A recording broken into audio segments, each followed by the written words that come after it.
2010 সালের জুনে একদল জার্মান গবেষক রাজার মৃত্যু কারণ হিসাবে সিকল সেল রোগকে দায়ী করেন। একসময় মনে করা হতো যে তাকে হয়তো মাথায় আঘাত করে খুন করা হয়েছে। 2005 সালের এক গবেষণা থেকে এই ধারণাটি ভুল বলে প্রমাণিত হয়।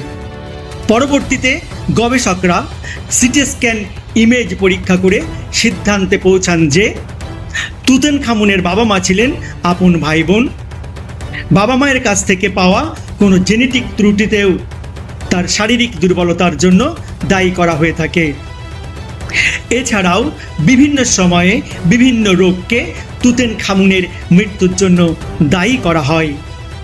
এর মাঝে রয়েছে Marfan syndrome, X linked mental retardation syndrome, Frohlich syndrome, Klinefelter syndrome কিংবা এন্ড্রোজেন ইনসেনসিটিভিটি সিনড্রোম।